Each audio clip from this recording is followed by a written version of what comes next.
Hello students, हाय। आज के इस वीडियो में आपको पास्ट कंटिन्यूअस टेंस के नेगेटिव सेंटेंस के बारे में बताने जा रहे हैं। नेगेटिव सेंटेंस का मतलब है नकारात्मक वाक्य।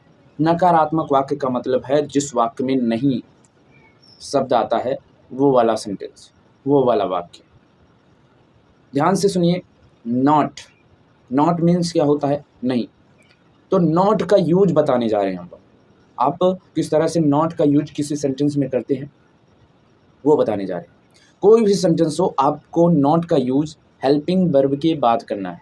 किसके बाद करना है? हेल्पिंग वर्ब के बाद। बस यही चीज़ दिमाग में बैठा लीजिए। बाकी अफर्मेटिव सेंटेंस जैसा बनाइए और फिर नॉट आया है यानी नहीं आया है तो हेल्पिंग वर्ब के बाद नॉट लगा दीजिए। लेकिन कुछ सेंटेंस ऐसे होते हैं जिनमें थोड़ा सा दिक्कत होता है, जिनमें हेल्पिंग वर्ब नहीं होता है, तो वो प्रेजेंट इंडेफिनिट है और पास्ट इंडेफिनिट है, और उसे मैंने पहले ही पढ़ा दिया। उसकी वीडियो नहीं देखी है तो आप उसकी वीडियो नीचे पास आएंगे, हमारे यूट्यूब चैनल पर जाइए, वहाँ पर वीडियो सेक्शन में जाइए, वहाँ पर आपको वीडियो मिल जाएगी। चलिए फिर इस पर हम ध्यान देते हैं। नेगेटिव सेंटेंस में यूजेस ऑफ नॉट को हम पढ़ते हैं।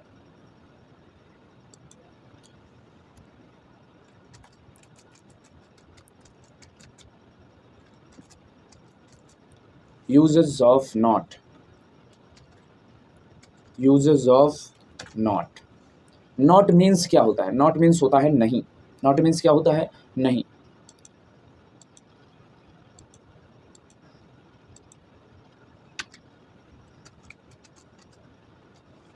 नॉट मीन्स नहीं।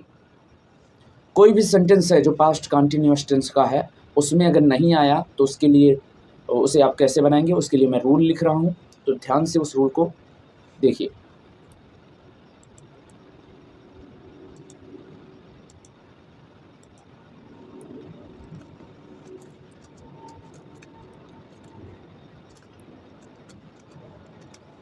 सबसे पहले आपको क्या करना है? सब्जेक्ट रखना है। सबसे पहले आपको सब्जेक्ट रखना है। सब्जेक्ट के जस्ट बाद आपको क्या करना है? Helping verb. Past continuous tense की हेल्पिंग वर्ब क्या है? Was, were. तो आप क्या लगाएंगे? Was, were. उसके तुरंत बाद आपको क्या करना है? उसके तुरंत बाद आपको नॉट का यूज करना है। मैंने कहा कि हेल्पिंग वर्ब के बाद ही नॉट का यूज करना है, तो इसके बाद आपको क्या करना है? नॉट का यूज करना है। ठीक है, ओके।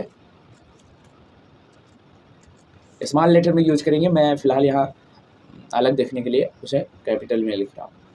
फिर उसके बाद नॉट के बाद आपको वर्ब की आईएनजी फॉर्म यूज करना है, क्योंकि कंटिन्यूअस टेंस है, कंटिन्यूअस में काम लगातार होता रहता है, इसलिए वर्ब की कौन सी फॉर्म? आईएनजी फॉर्म यूज करना है। ओके। और फिर उसके बाद आपको ऑब्जेक्ट यूज करना है। क्या चीज़? ऑब्जेक्ट।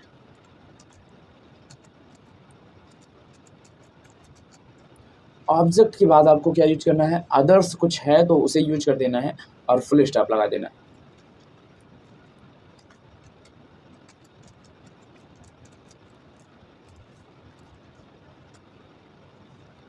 Full stop. बस आपका काम हो गया। यही रूल फॉलो करना है आपको, ध्यान रखिए। ठीक है। तो अब इससे मिलता जुलता कुछ सेंटेंस हम बनाएंगे और आप समझेंगे कि उन्हें हमें बनाते वक्त क्या ध्यान रखना है और नॉट का यूज कहाँ करना है। ठीक है। तो अभी भी वीडियो को स्किप मत करिएगा, लास्ट तक देखो, समझ में बहुत कुछ आने वाला है। चलिए फिर फॉर एग्जांपल एक सेंटेंस लेते हैं।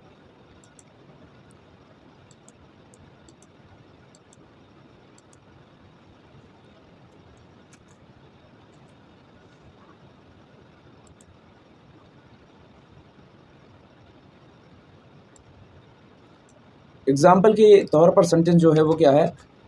सेंटेंस है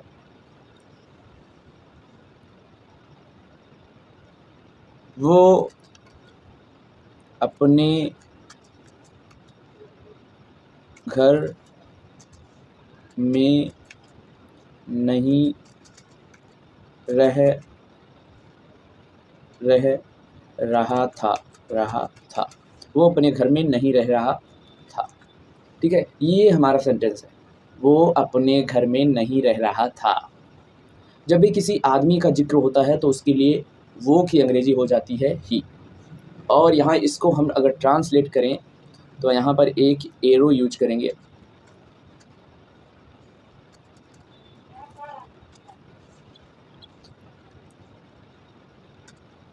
सेंटेंस को ट्रांसलेट करने के लिए आपको सबसे पहले क्या ध्यान रखना है, आपको ध्यान देना है सब्जेक्ट, यानी सबसे पहले आपको लिखना है सब्जेक्ट। सब्जेक्ट यहाँ क्या है, काम करने वाला ही सब्जेक्ट होता है। वो अपने घर में नहीं रह रहा था, रह कौन नहीं रहा था, वो क्या है, सब्जेक्ट है। और मैंने बताया कि वाक्य के लिए आप क्या यूज करते हैं, ही। और इसको लिखने के तुरंत बाद आप पीछे जाएंगे तो वहीं पर पता चलेगा कि आपको कौन सी हेल्पिंग वर्ब लगानी है। तो आप पीछे आने के बाद यहाँ पर देख सकते हैं, आपको नज़र आया है था, और था की अंग्रेजी क्या हो जाती है, वॉज। तो यहाँ पे क्या यूज करेंगे आप, यहाँ पर यूज करेंगे वॉज, ही वॉज। फिर उसके बाद रह रहा, लेकिन आपको अभी अभी मैंने बताया कि वॉज वेयर के बाद ही नॉट का यूज करना है। तो नहीं की अंग्रेजी क्या हो जाती है, नॉट, यहाँ लगाएंगे नॉट। और नॉट के बाद आपको क्या करना है, पीछे रह रहा की अंग्रेजी लिखना है। तो लिविंग मीन्स क्या हो जाएगा, रह रहना।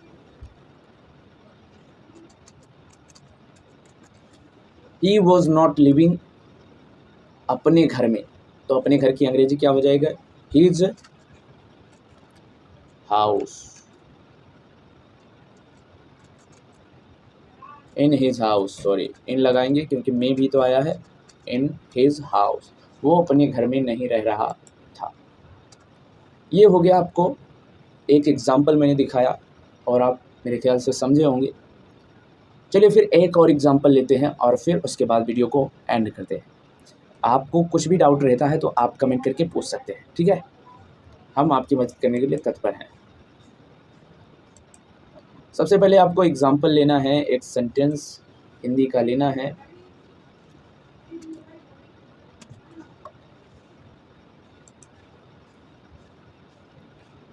एग्जाम्पल के तौर पर हम एक सेंटेंस लेते हैं। सेंटेंस क्या है, सेंटेंस है तुम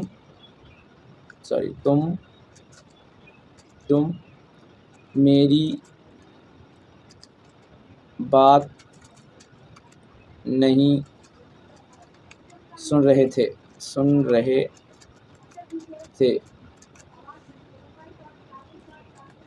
तुम मेरी बात नहीं सुन रहे थे। इसको किस तरह से ट्रांसलेट करोगे, सेम रूल आप अप्लाई करें, सेम रूल आप फॉलो करें, बस बहुत ही आसानी से आप क्या करेंगे, इसे बना पाएंगे, ठीक है। तो आपको बस यही चीज़ें ध्यान रखनी है, इस रूल को ध्यान रखना है। रूल आप ध्यान नहीं रख पाते हैं तो हमारे इस ट्रिक को ध्यान रखें कि सब्जेक्ट लिखने के तुरंत बाद पीछे जाना है। बस नॉट का यूज क्या है, हेल्पिंग वर्ब के बाद। तो सबसे पहले सब्जेक्ट क्या है, सुन रहे थे, कौन नहीं सुन रहे थे, तुम की अंग्रेजी क्या हो गई, यू। अब यहाँ पर आएंगे हम नीचे,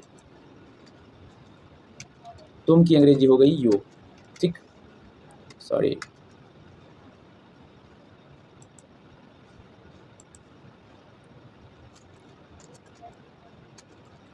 तुम, ठीक। और सब्जेक्ट लिखने के तुरंत बाद पीछे जाना है, तो यहाँ पर लिखा है थे की अंग्रेजी होती है वेयर, और यहाँ पर प्लूरल है यू, तो उसके साथ वेयर ही लगता है, तो WERE, वेयर। और फिर उसके बाद सुन रहे हैं, क्या है, सुन रहे, तो सुन रहे की अंग्रेजी क्या हो जाएगी, लिसनिंग। लिसन के साथ टू कंपलसरी हो जाता है, तो लिसनिंग टू हो जाएगा, क्या हो जाएगा, लिसनिंग टू मी, मेरी बात यानी मुझे सुनना है, तो मी। हम लिख सकते थे लिसनिंग टू माई पॉइंट्स, लेकिन वो ये बहुत अच्छा है कि मुझे सुनो, मेरी बात सुनो ना, तो इस तरह से बना सकते हैं। तुम मेरी बात नहीं सुन रहे थे, you were listening to me, लेकिन यहाँ पर हमने नॉट नहीं लगाया। इसका ये मतलब हो गया कि तुम मेरी बात सुन रहे थे। नॉट कहाँ लगाना है, हेल्पिंग वर्ब के बाद। चलिए फिर हेल्पिंग वर्ब के पास चलते हैं और वहाँ नॉट लगा देते हैं। नॉट लगा दिए, बन गया you were not listening to me, यानी आप मेरी बात नहीं सुन रहे थे। सुनो भाई, सुनोगे नहीं तो पढ़ोगे कैसे, सीखोगे कैसे, बिना पढ़े बिना सुने नहीं सीख सकते आप, सीखिए, सुनिए, ठीक है। So I will meet you again in my next session, so तब तक के लिए बाय।